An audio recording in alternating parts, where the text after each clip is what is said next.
आवाज़ की।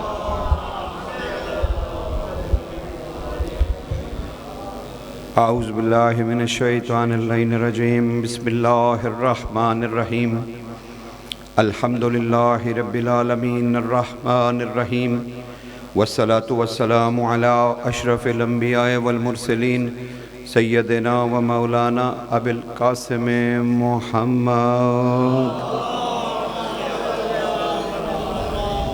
वस्सलातु वस्सलामु अला यासुबुद्दीन साहिबिस सैफ ज़ुल्फ़िकार नुक्ततुद दायरतिल तौहीद मुबीद शिर्क हाज़िमुल अहज़ाब अमीरुल मोमिनीन अली इब्न अबी तालिब अलैहिस्सलाम वस्सलातु वस्सलामु अला सय्यदतिन निसाइल आलमीन। सलवात पढ़ती जाइए।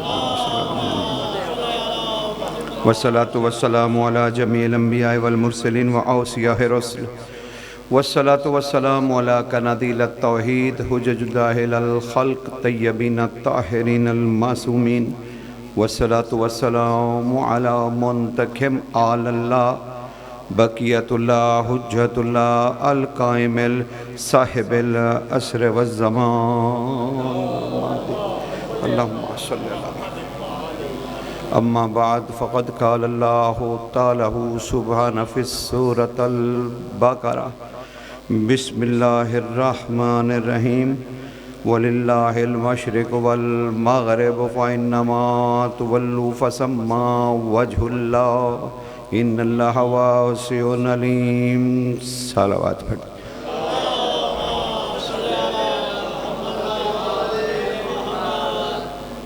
कायनात की सैर को आने वाले अली का तज़किरा है।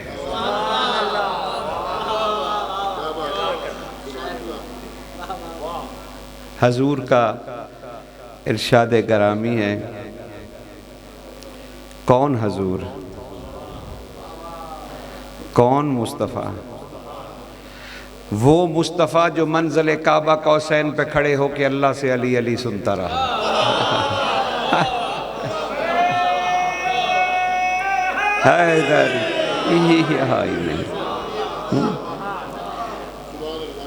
उस नबी का कौल है कि अली हर नबी के साथ खुफिया आए और मेरे साथ ज़ाहिरन आए। कुल कितने नबी हैं? 1,24,000।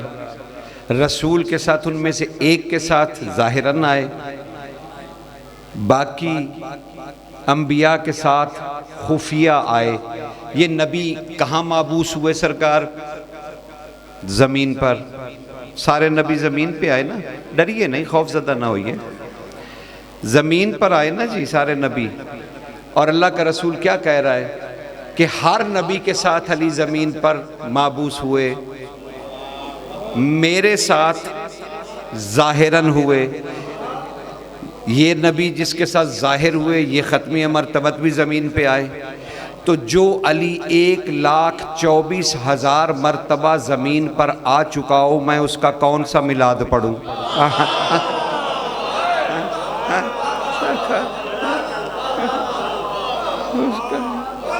उसका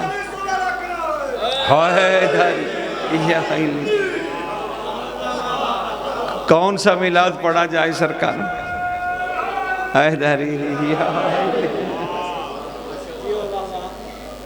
जब तक आपके दिमागों में ये बात आ नहीं जाती और आप अच्छी तरह समझ नहीं लेते, तब तक आप यकीन कीजिए वो मकाम हासिल नहीं कर सकते जो मोमिन की मार्फत को होना चाहिए। आप आखिर क्यों समझने पे तुले हुए हैं कि अली की ये फजीलत है कि वो काबे में आए हैं? यूं क्यों नहीं समझते कि काबा अजमत पा गया है अली के आने से? ये जाविया क्यों नहीं लिया जा सकता हुजूर? क्या पाबंदी है इस जाविये पे? 363 रिजिस लिए हुए था काबा।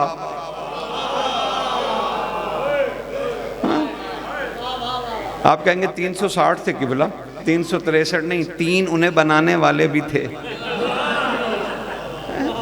वो भी मौजूद थे। वो जो इतनी निजास्तों में, और कमाल नहीं, जब अल्लाह ने अपने दीन का आगाज किया तो अपने घर को छोड़ के सिर्फ उसे अबू तालिब की हवेली नजर आई जहां से ला इलाहा इल्लल्लाह निकला। वहां से उसने अपना कलमा बुलंद किया। कमालों वाला रब, क्या कहने उसके कमालों का। उसका नजर ना आना भी एक उसका रहम है अपनी मखलूक पर। मूसा ने जरा सी तजल्ली देखी थी तो उसका ना नजर आना भी उसका रहमो करम है। अगर वो जाहिर हो जाए तो मखलूक जिंदा ही नहीं रहेगी, उसे देखने के लायक ही नहीं रहेगी। ये भी उसका फजलो करम है कि नहीं नजर आता। वो कमालों वाला रब। और मखलूक क्या है? मखलूक अरबी जबान का लफ्ज है और इसके मानी है अपाहज, नुक्सज़दा, बेकार, गुनाहों में लटी पटी। ये है माना लफ्ज मखलूक का। अब वो कमालों वाला, हम नुक्सों वाले। वो मजबूर नहीं है लेकिन अपने कमालों की वजह से हम तक आ नहीं सकता, क्योंकि आ गया तो हम जिंदा ही नहीं रहेंगे। तो वो कमालों की वजह से आ नहीं सकता, हम नुक्सों की वजह से जा नहीं सकते। अब अब्द और माबूद का मिलाप कहाँ हो जहाँ वो अल्लाह माना जाए, अब मखलूक माने जाए। चाहिए अब एक ऐसा नुक्ता जहाँ उधर से वो आ जाए अल्लाह रहे, इधर से मखलूक चली जाए मखलूक रहे। इसीलिए अली ने कहा था मैं हूँ वो नुक्ता। अल्लाह समझ रहे ना।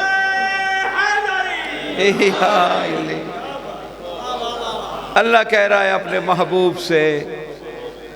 कौन महबूब? जिसके लुआब दहन में कुरान के एक एक लफ्ज ने गुस्ल किया है। करीम तरीन नबी, उसे कहा जा रहा है महबूब तरीन नबी से कहा जा रहा है ओ मेरे महबूब। पता नहीं वो कौन सी जबान में कहता है। और कमाल नहीं महबूब का, जो बोलता नहीं उसके कौल मखलूक तक पहुंचाता है। कहा जा रहा है मेरे महबूब से कहे वलिल्लाहिल मशरिक़ वल मग़रिब, वो अल्लाह के लिए यह है मशरिक़, अल्लाह के लिए यह है मग़रिब। फ़इन्नमा, कोई सवाल हुआ होगा ना रसूल से कि मालिक हम बहुत इबादत गुजार हैं, हम चाहते हैं हर सिमत अल्लाह को, काबे की बजाय हर सिमत अल्लाह की है, हम चाहते हैं इतने सजदे करें, इतने सजदे करें। उनके जवाब में ये आयत आई थी वलिल्लाहिल मशरिक़ वल मग़रिब, अल्लाह का ही है मशरिक़, अल्लाह का ही है मग़रिब। फ़इन्नमा तवल्लू फ़सम्मा वजहुल्लाह, तुम जो कोशिश कर रहे हो ना हर तरफ सजदे करके मुझे पाने की, तवल्लू, तुम मुझे नहीं पा सकते, तुम मुझे नहीं पा सकते। वलिल्लाहिल मशरिक़ वल मग़रिब फ़इन्नमा तवल्लू फ़सम्मा, तुम नहीं पा सकते मुझे, लेकिन तुम जिधर भी मुंह करोगे तुम्हें वजहुल्लाह नजर आएगा। इन्नल्लाह वासिउन, अल्लाह वुसअत वाला भी है, हिलम वाला भी है, हिकमत वाला भी है। बस यही मरकज़ है जनाब आयत करीमा कि अल्लाह ने कहा तुम जिधर भी मुंह करोगे, चाहो या ना चाहो, तुम्हें वजहुल्लाह ही मिलेगा। अब इंसान वजहुल्लाह से मुंह फेर ले तो ये तो उसका मुकद्दर है। एक सलवात पढ़िए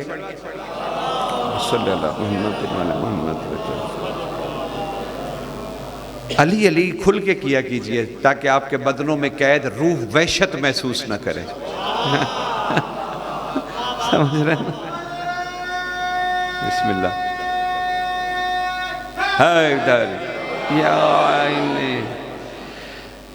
आज के दिन को जो 1,24,000 मरतबा आ चुका हो अली, मैं उसका क्या मिलाद पढ़ूं, लेकिन आज इस यौम मिलाद को कोई और लफ्ज़ ना दिया जाए। रसूल की हदीस है सरकार, अना व अली बिन नूर वाहिद, मैं और अली एक ही नूर से हैं। फिर मेरे जद की पेशानी में हम दो हिस्से हो गए, एक सरकार अब्दुल्ला की पेशानी में हिस्सा चला गया, एक हिस्सा सरकार अबू तालिब की पेशानी में चला गया। जब आज 13 रजब को अली आए तो आज के दिन को मैं ये क्यों ना कह दूं कि तकमील नूर मोहम्मद का दिन है। वो जो आधे आधे हुए थे आज एक हो गए। अल्लाह जरूर मैंने मौलूद काबा कहना है, मैं तकमील नूर मोहम्मद क्यों ना कह दूं कि वो जो नूर अलग अलग हुए थे वो इकट्ठे हो गए। अब वो हदीसों के बारी बारी सुनते जाइए। अली दाखिल हुए और रसूल ने कहा मरहबा मरहबा, जो अपने बाप से 40,000 साल पहले था। लोग तड़प गए, कहने लगे आका क्या कहा आपने? कहा ये अली के बारे में मैंने कहा है। मालिक ये अपने बाप से 40,000 साल पहले थे? फरमाया हाँ, आदम से 40,000 साल पहले अली अली था। अब मिलाद कौन सा पढ़ूं सरकार, कौन सा मिलाद पढ़ूं? सुनते जाइए, मैं क्या करूं। फिर मोहम्मद वाले मोहम्मद ने कहा हम थे कुछ भी नहीं था, बस वो था और हम थे, यानी सिर्फ वो और हम, कुछ भी नहीं था। फिर कौन हमारे सामने सांस लेने लगा, फिर कौन सांस लेने लगा, फिर हमारे सदक़े में कायनात बनने लगी जैसी हमने चाही, जैसी हमने चाही वैसी बनने लगी, जैसी हमने चाही। अल्लाह अकबर। लेकिन अब देखना पड़ेगा कि ये कब से हैं, और इनकी अब्दियत जानने के लिए याद रखिए मोहम्मद वाले मोहम्मद बिलाशुबा अब्द खुदा हैं, लेकिन ऐसे अब्द हैं जो करते खुदाई हैं। या इसे यूं कह लीजिए, यूं कह लीजिए कि ये वो अब्द हैं जिनके बगैर खुदा ने खुदाई करना पसंद नहीं की। समझ रहे हैं ना? ये ज्यादा ठीक है। चलिए मैंने दोनों जुमले हदिये कर दिए ताकि तकलीफ कम से कम हो। सरकार कब से हैं ये? मुश्किल में पड़ के ना, आपने तो कहा इलामा साहब आएंगे, दो चुटकुले सुनाएंगे, लतीफ़े सुनाएंगे, कोई शोर शराबा होगा। सरकार मार्फत के बगैर मैं तो पूछ रहा हूं कौन सा मिलाद पढ़ूं? चलिए आप मुतालिबा कीजिए, आदम के साथ जो अली आया वो पढ़ूं, अदरीस के साथ जो आया वो पढ़े। हुक्म जो रसूल का है कि अली हर किसी के साथ आया। बस ये मेरी मोहम्मद की बरकत थी कि इसमें अली को वजूद मिल गया। अली उल अज़ीम ने उसे जाहिर कर दिया, तो ये एक अलग बात है। लेकिन ये कब से हैं सरकार? मसला तो ये है ना, मिलाद तो तब से पढ़ना पड़ेगा ना जब से ये हैं। तो जमीनी मिलाद को मिलाद तो ना कहिए, ये तो उनका जमीनी हिस्सा है, जमीनी हिस्सा वो पढ़ रहे हैं। ये तो ना कहिए मिलाद है। मिलाद तो तब है जब रसूल ने कहा अभी आदम मिट्टी और पानी के दरमियान था और मैं नबी था। तो नबी था तो जनाब फिर सीरत नबी भी तब से लिखी है ना, सीरत नबी भी तो तब से लिखी है ना जब से वो नबी था। ये थोड़ी है कि 63 साल जमीनी हिस्सा उठाएं और उसके पर किताब लिख दें और कह दें कि ये ले सीरत नबी है। नहीं, तब से बताइए ना जब से वो नबी था। लेकिन मैं मजबूरी जानता हूं, जानता हूं मजबूरी कि वो रावी कहां से लाया जाए जो ये बतलाए कि ये कब से नबी था। वो सिर्फ जानता है अली कि जो अना वो अली मिन नूर वाहिद, वो जो उसके साथ वहदनीयत बिला फासिल रखता है उसी को पता है कि ये कब जाहिर हुआ, कब नबी है, कब से है, ऐने ज़ात नबी है सरकार। तो सीरत नबी कैसे हो सकती है? ज़मीनी हिस्से को सीरत नबी कैसे कह दें? तब से लिखिए ना। और अली के पास आपने जाना नहीं। अली से आपने पूछा जमीन कैसे बिछाई गई, अली ने बतलाया। आपने अली से पूछा आसमान का साइबा कैसे कायम किया गया, अली ने बतलाया। कहा अली बतलाइए हवाएं कहां से चलती हैं और किधर जाती हैं, अली ने बतलाई। अली से पूछा सूरज निकलता कहां है, डूबता कहां है, अली ने बतलाया। हत्ता के पूछने लगे बच्चे कौन देता है, अंडे कौन देता है, अली ने यह भी बतला दिया कि बच्चे कौन देता है, अंडे कौन देता है। हत्ता के ये भी पूछने लगे मेरी रीश में, मेरी दाढ़ी में बाल कितने हैं, अली ने ये भी बतला दिया। कहा अच्छा ये बता दीजिए मेरे अमामे में बाल कितने हैं, अली ने वो भी बतला दिए। इतने औखे औखे सवाल अली से पूछे, सिर्फ 2 आधे सेकंड का सवाल ये क्यों ना पूछा अली हाथ बांध के नमाज पढ़ते थे रसूल या खोल के? सरकार कोई मुश्किल था उम्मत पे? लेकिन मसला यह है कि अली से पूछना जो नहीं तो, लेकिन अब रसूल का तो पूछना पड़ेगा कि ये कब से है। तो जनाब इनकी अब्दियत जानने के लिए कि ये कब से हैं हमें तारीख खुदा पढ़नी पड़ेगी। कमाल है, अब्दियत इनकी पढ़नी तारीख खुदा पड़ेगी। तो अब किसकी मजाल जो तारीख खुदा पढ़े कि वो कब से है? कौन पढ़े सरकार? किसकी मजाल है कि वो पढ़े कि तारीख खुदा क्या है? लेकिन पढ़नी तो पड़ेगी। इनकी अब्दियत जानने के लिए पढ़नी पड़ेगी, इन्हें जानने के लिए तारीख खुदा पढ़नी पड़ेगी हजूर।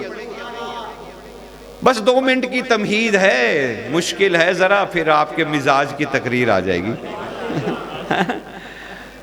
शर्फ इबादत। लेकिन ये सरकार यही तो मारिफत है, समझना पड़ेगा हमें, वरना कैसे मिलाद पढ़ दूं? मैं कोई अंधा हूं जो औधों की तरह पढ़ दूं? नहीं, ऐसे नहीं हो सकता।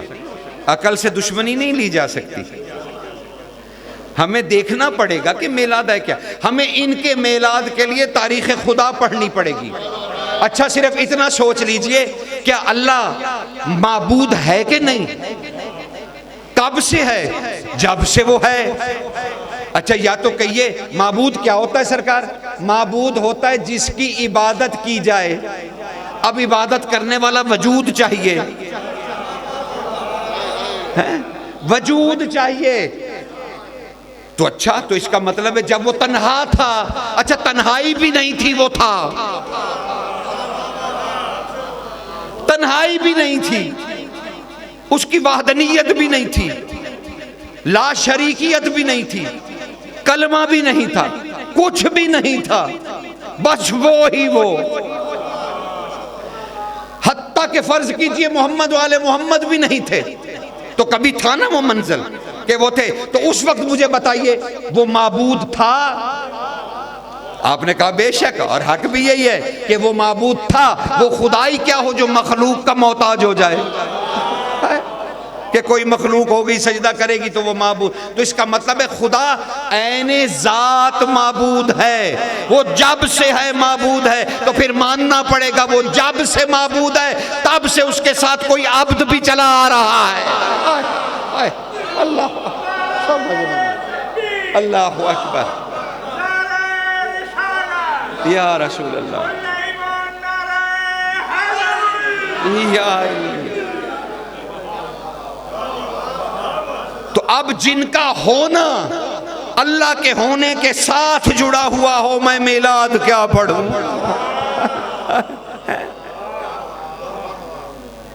खुशी है तुम्हें कि अली आ गए हैं, बस इसी खुशी को महसूस कीजिए, क्योंकि जब इबादतें अली को महसूस ना करें तो वो बातिल हो जाती हैं। पता नहीं मैंने क्या कहा, आपने क्या सुना? कभी ऐसा भी मुमकिन है सरकार कि रसूल तो कह जाएं कि अना व अली मिन नूर वाहिद, मैं और अली एक नूर से हैं, यानी दो हुए ना, एक मोहम्मद मुस्तफ़ा एक अली मुर्तज़ा, हम दो मिलके एक नूर हुए। अना व अली, मैं और अली दो, मिन नूर वाहिद, हम एक नूर हैं, एक नूर। हालांकि लफ्ज मिन है, हम वाहिद के नूर से हैं। लेकिन चलिए, हमें जो तर्जुमा थमाया गया सर आंखों पे, उम्मत का फैसला है, इजमाए उम्मत है कि इसका बामुहावरा तर्जुमा यही कर दिया जाए, मैं और अली एक नूर से हैं। सरे तस्लीम में खम, जब हजूर कह रहे हैं कि मैं और अली अना व अली मिन नूर वाहिद, तो जब अली और रसूल एक नूर हैं तो ये कहाँ का इंसाफ है? आधे नूर की गवाही दूं तो ठीक, आधे की दूं तो बात है।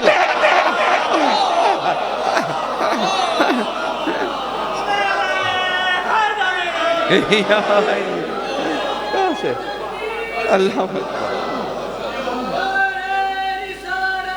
या रसूल अल्लाह, या अली। मुझे तो हकायक से दिलचस्पी है, किसी से नहीं। हकायक से दिलचस्पी रखनी चाहिए। जिस कौम में अली तनाज़ा बन जाए वो भी कोई शियत है।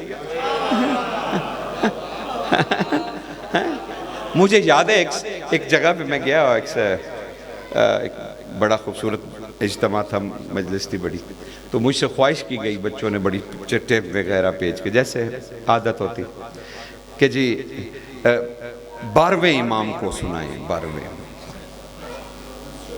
बस 12वां इमाम पढ़े। तो मैंने कहा कि जी ठीक है बेटा, आप कह रहे हैं कि 12वां इमाम पढ़े, मेरे वक्त का इमाम है, मैं क्यों नहीं पढ़ूंगा, लेकिन मैं ऐसी कौम के सामने नहीं पढ़ सकता जो पहले पे लड़ रही हो।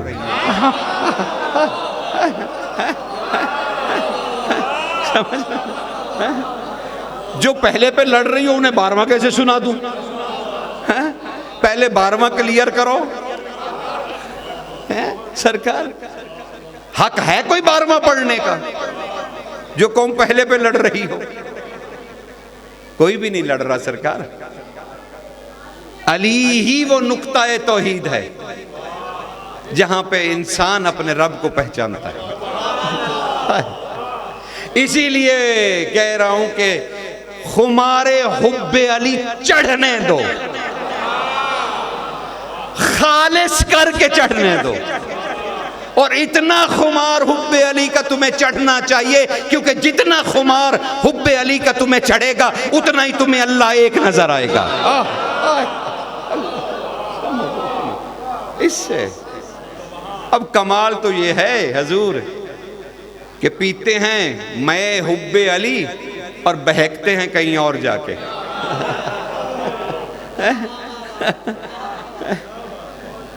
अली कायनात का राज, शर्फ इंसानियत है अली, इंसान का खुदा पर आखिरी फिक्र है अली, जिसके बाद इंसान खुदा को समझने से कासिर। उस अली की महफिल में आप बैठे हैं। जिक्र अली योन इबादा, कोई बेनमाजी कैसे हो सकता है? जिक्र अली योन इबादा, अली का ज़िक्र इबादत है, ज़िक्र इबादत है। और तुम्हें क्या इनाम मिलता है? मनाक़िब ख्वारज़मी और गायतुल मराम पढ़ लीजिएगा, तकल्लुफ़ का एक है, हदीस दोनों जगह, बादशाहों के बाज़ नुस्खों में और मनाक़िब ख्वारज़मी में, और बहुत सारी किताबों में, कि खुदा के रसूल ने फरमाया अली की मोहब्बत में, अली की मोहब्बत में अगर दो मोमिन एक दूसरे को मोमिन समझ के मुसाफा करें तो उनके हाथ अलग नहीं होंगे कि अल्लाह उन्हें बख्श चुका होगा। समझ, मुसाफा बख्श चुका होगा। हम उस अली की खुशियों में आए हैं, उस अली की खुशियों में, वहदत उम्मत के लिए आए, वहदत उम्मत के लिए, क्योंकि अली ही सबका मुश्किल कुशा है। लेकिन अब समझना है मेलाद को मेरे भाई, और मैं अपनी बेबसी का इजहार कर रहा हूं कि मैं मेलाद अब 2-3 नुक्ते बड़े जरूरी हैं। क्या हर नबी की पेशानी में ये नूर चमके हैं? शुरू से लेना पड़ेगा ना कि किस किस हर नबी की पेशानी में सरकार किबला हैदरी साहब आ गए, हरावल दस्ता जी। अब इनके सामने मैं क्या फलसफा बयान करूं? लेकिन अब कुछ तो कहना, लेकिन मैं उन्हें बिठाए भी नहीं रखूंगा। जल्दी से सुन लीजिए ताकि उनको भी मैं हदिया कर सकूं। यकीन जानिए, कोई भी इस महफिल में आ जाए तो उसको सुनना भी उतना ही वाजिब है जितना पढ़ना। ये थोड़ी है कि पढ़ने वाला सुनेगा नहीं, क्यों नहीं भी सुनेगा, वो मोमिन नहीं है, उसे भी सुनना। वो हैदरी साहब बाद में होंगे, पहले तो मोमिन है ना। तो मेरे उनके सामने भी अर्जियां हैं। मुश्किल मरहला है क्या? 2-3 नुकात। क्या ये नूर हर नबी के पेशानी में चमका है? तो नहीं जनाब। और दूसरा, ये पंजतन पाक का नूर हर नबी की पेशानी में, आदम की पेशानी में भी पंजतन पाक का नूर नहीं चमका, सिर्फ 4 तन का सैयदा का नूर किसी नबी को नहीं दिया गया, हत्ता के रसूल अल्लाह को भी नहीं दिया गया। मेराज हुई इसीलिए थी। समझ रहे? तो सैयदा के नूर को हटा के बाकी 4 नूर हर नबी की पेशानी में नहीं चमके। मसलन हजरत इब्राहिम के 2 बेटे, हजरत इस्माइल और हजरत इसहाक, वो बनी इस्राइल के नबी, लेकिन नूर मोहम्मदी किसकी पेशानी में चमका? इस्माइल की। इसहाक भी नबी हैं, उन्हें नहीं मिला। तो इसका मतलब है हर नबी भी नूर मोहम्मद नहीं उठा सकता। हाय हाय हाय, इसहाक नहीं उठा सके जो बनी इस्राइल के नबियों के जद हैं, वो उन्हें नहीं मिली। लेकिन इधर नबूवत आगे नहीं चली, लेकिन अल्लाह के कुछ ऐसे वली हैं जो इस नूर मोहम्मदी को उठाते चले गए और वो पेशानी अब्दुल मुतलिब में आके वो नूर ठहर गया। अब मुझे आपसे सिर्फ इतना मिलाद पढ़ना है कि पहले तो ये मिलाद पढ़िए ना कि अब्दुल मुतलिब की पेशानी में ये नूर 2 हिस्सों में तकसीम कैसे हुआ। पहले तो ये तकसीमें नूर मुस्तफवी की बात होनी चाहिए और देखना चाहिए कि ये अब्दुल मुतलिब कितना अजीम शान है, जिसके पेशानी में, जिसके बतन में, जिसके ज़मीर में मोहम्मद के 2 हिस्से किए गए। एक को अली बनाया गया, एक को मोहम्मद, और एक नूर सरकार अबू तालिब तक पहुंचा। ये कितना आदिल है अब्दुल मुतलिब कि उसने नूर खुदा में कोई खयानत नहीं की। फिर वो मुकद्दस हस्तियां कितनी अजीम होंगी जिनकी तरफ ये नूर मुंतकिल किया गया, यानी शहजादी उम्मे रसूल अल्लाह और उम्मे अमीर अल मोमिनीन, मैं तो नाम लेने के भी लायक नहीं हूं, उन तक ये नूर, ये अमानत कैसे पहुंची? ना वो नबी है ना इमाम, फिर भी कहते हो कि वो गैर मासूम। वो कैसे गैर मासूम हो गए जिन्होंने नबियों का नूर उठा लिया, वलियों का नूर उठा लिया। सरकार से पूछा गया, जब ये नूर अलग अलग हो गया, आपके दोनों भाइयों में तकसीम हो गया, सरकार अब्दुल्ला और सरकार अबू तालिब में, तो या रसूल अल्लाह फिर मोहब्बत अली से जो थी आपकी, कहा खामोश रहो। जब अली और मेरा दिल बातें करने को करता था, इधर से अबू तालिब आते, इधर से अब्दुल्ला आते, काबे से दोनों भाई टेक लगा लेते, चुप बैठे रहते, हम दोनों बातें करते। अल्लाह अकबर। सरकार बतलाइए कौन सा मिलाद पढ़ूं? सरकार कौन सा मिलाद पढ़ूं? काबे की अजमतों का दिन कह लीजिए कि काबे को रूह मिली, जिंदगी मिली। हाँ, ये फजाइल काबे के पढ़े जा सकते हैं, लेकिन ये कहना कि काबे में आने से अली को अजमत मिली, तो माफ कीजिएगा, अली अजमतें बांटता है, उसे मोहताजी नहीं है, उसे अल्लाह और अल्लाह के रसूल ने अजमतें दी हैं। समझ रहे हैं ना हजूर? लीजिए। अब वो मैं उस हिस्से तक आ गया जिसके बाद हैदरी साहब मजीद रोशनी डालेंगे। लेकिन सरकार, घर का एक हिस्सा है, जिस घर में अली फकत 3 दिन रहे, आपने उसे काबा माना। जिस घर में अली सारी जिंदगी रहा, वो क्या होगा?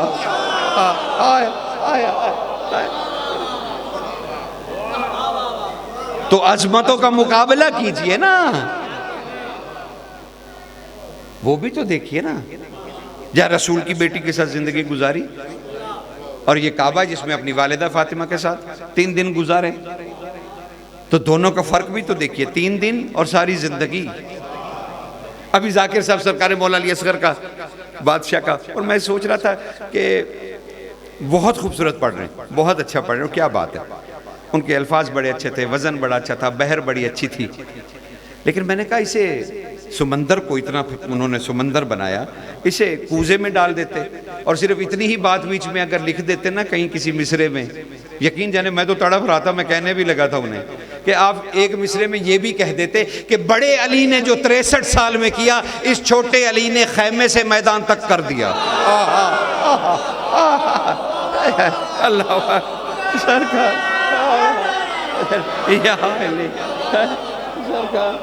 कर दिया तो लुत्फ तो वाला हो जाता सरकार।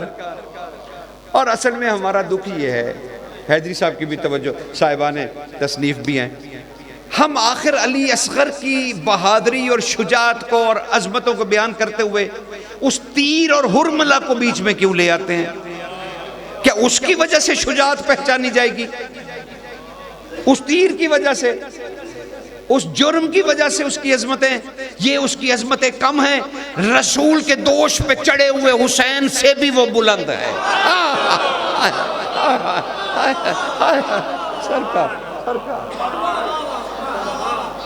तो हमें मलाउनों के फेल से इनकी शाने बयान करने की जरूरत नहीं है, समझ रहे हैं ना? उनका वो जुर्म है, वो जुर्म है उनका, वो तौहीद के मुजरिम हैं, उनसे हमारे बादशाहों की शानें क्यों होंगी? नहीं, हमारे बादशाह खुद ऐने जात अजमत हैं, वो बन के अजीम नहीं हुए, बने ही अजीम हैं। दरखास्त है मेरी, वरना मुझे कोई, मैं खुद भी लुत्फ ले रहा था उनके शेरों, बड़े खूबसूरत थे, बड़े काबिल, कोई उनका अजर नहीं दिया जा सकता उनके शेरों का। पढ़ वो अली असगर के शेर रहे थे और मुझे लग रहे थे कि मिसरे अकबर हो गए हैं। तो बड़ा अच्छा लगा, आपके साथ भी मुलाकात बड़ी अच्छी रही। लेकिन सरकार, अभी मिलाद वहीं खड़ा है, पढ़ूं तो क्या पढ़ूं, पढ़ूं तो क्या पढ़ूं सरकार? जिस घर के कनीज और गुलाम समझ में नहीं आते। अच्छा, सलेमान फारसी 10वें दर्जे पे हैं, 10वें दर्जे पे। कुछ मिलाद अमीर अल मोमिनीन की 2-3 रवायतें अर्ज करना लगाऊं 2-3 मिनट में। बिल्कुल आपको बिठाए नहीं रखूंगा और हायल भी नहीं होऊंगा किबला साहब के साथ कि मैं बीच में अटका रहूं। सरकार का 10वें दर्जे पे है, 9वें पे अबू जर है। सरकार मुझे एक बात बताइए, ये 9वां 8वां 10वां सार ये सरकार ने तमसील क्यों बयान किया? ये दर्जे आपकी तरह सीढ़ियां वाले नहीं हैं, ये मानवीयत के दर्जे हैं। मसलन एक मिसाल है, रसूल ने कहा जन्नत है और गैब में है, जन्नत है लेकिन गैब है। हजरत अबू जर ने फौरन सर झुका के कहा, जय मेरा रसूल कह रहा है, सच कह रहा है, जन्नत है गैब में है। सलेमान भी साथ खड़े हैं, उन्होंने भी सर झुका के कहा, जब रसूल ने कहा कि जन्नत है गैब है, गैब पर ईमान लाओ। सलेमान ने आंख उठा के चेहरा मुस्तफा में जन्नत देख ली, कहा है हाय हाय हाय हाय। अबू जर और सलेमान में सिर्फ मंज़िले मुशाहिदा का फर्क है, यानी वो गैब पर ईमान रखते हैं सलेमान मुशाहिदे पर। जब रसूल ने कहा मेरे बाद 12 इमाम हैं और आखिरी कायम आले मोहम्मद है, अबू जर ने सर झुका के कहा बिल्कुल ऐसा ही है, वो गैब में चला जाएगा। इसने फिर सर उठा के रसूल के चेहरे में कायम देख लिया, कहा है सर का हजूर सिर्फ मंजिल समझ। इसी तरह सलेमान से अफजल हैं सैयदा फिजा। अब दर्जा ईमान कहां से लाओगे, क्योंकि सलेमान एक हद पे है। सलेमान उस हद पे है जहां इधर सारी की सारी मखलूक है, और फिजा उस हद के उस पार है जहां हर किसी की निस्बत खुदा से है। कोई जुनबुल्ला है, कोई यदुल्ला है, कोई लिसानुल्ला है, कोई वजहुल्ला है।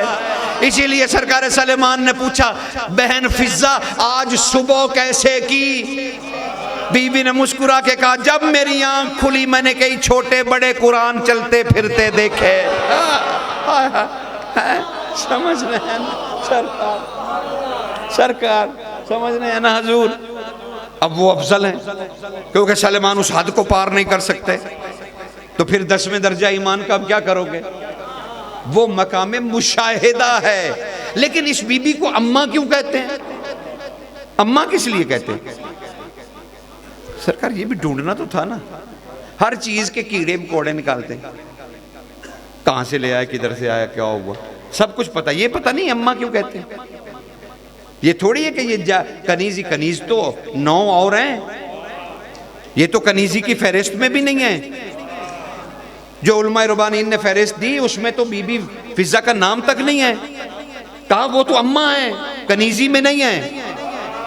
लेकिन ढूंढना तो था कि कनीजी में नहीं है तो अम्मा है, तो अम्मा क्यों है?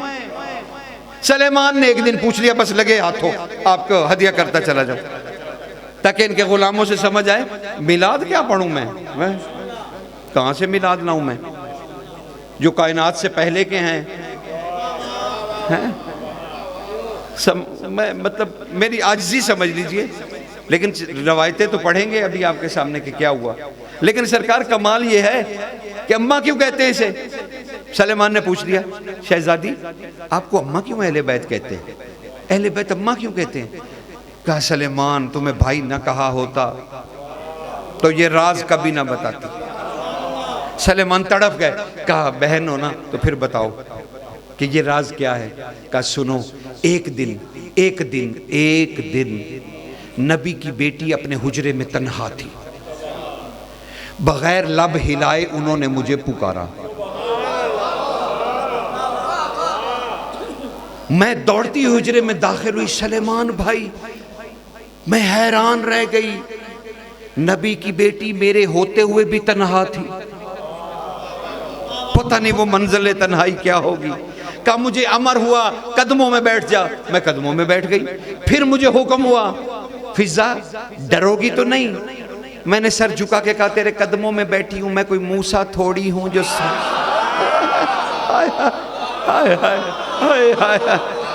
थोड़ी सी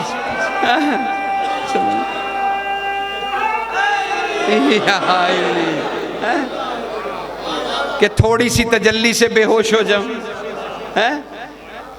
बादशाह मैंने पांचों को देखा है। कहा अमर हुआ, फिर मेरे चेहरे की तरफ देख। मैंने चेहरा उठाया, शहजादी के चेहरे की जियारत की। भाई सलेमान मैंने पलक तक नहीं झपकी, फैज़े सैयदा इतना था। अरे सलेमान भाई मैंने कुल्लो ना मोहम्मद होते देखे। ओ सलेमान भाई उठ और मुझ पे सलाम पढ़, मुझ पर सलाम पढ़, मैंने कायम आले मोहम्मद देखा। फिर अमर हुआ, बीबी ने अपने बाजुओं में मुझे ले लिया। शहजादी की चादर मुझसे मस होती रही, मुझसे बीबी की चादर की खुशबू आने लगी। मुझे अमर हुआ अब तू मेरे हुजरे से चली जा। मैं बाहर आई, सामने सिबतैन शरीफैन अल हसन वल हुसैन खड़े थे। उन्होंने पहले तो मुझे गौर से देखा, फिर अम्मा अम्मा करके मुझसे लिपट गए। अल्लाह समझ रहे हैं?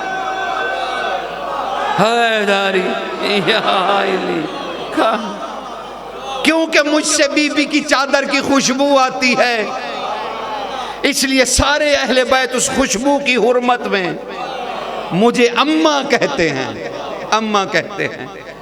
तो वो भी हैं, गुलाम है, लेकिन वो कैसे अब किया जाए। बहरहाल 4 दीवारी है अबू तालिब बादशाह की। ये आखिरी जुमले मिलाद के हदिया कर रहा हूँ आपको, बस साथ दीजिएगा ताकि खुशी मुकम्मल हो जाए। जब तुम मुस्कुराते हो ना तो तुम्हारे दिल में क्योंकि अली है, तो जब आप मुस्कुराते मुझे लगता है काबा फट रहा है। यकीन जाने, हल्फन कह रहा हूँ, मतलब ये मेरे दिल की आवाज़ है। मतलब आपकी शान भी मैं पढ़ना चाहता हूँ कि आप कौन लोग हैं जो अली सुन रहे हैं। काबे की तरह मुस्कुराते हैं आप, जैसे वो मुस्कुरा दिया था। फटना क्या होता है, काबे ने क्या फटना है? काबा क्यों फटता हजूर?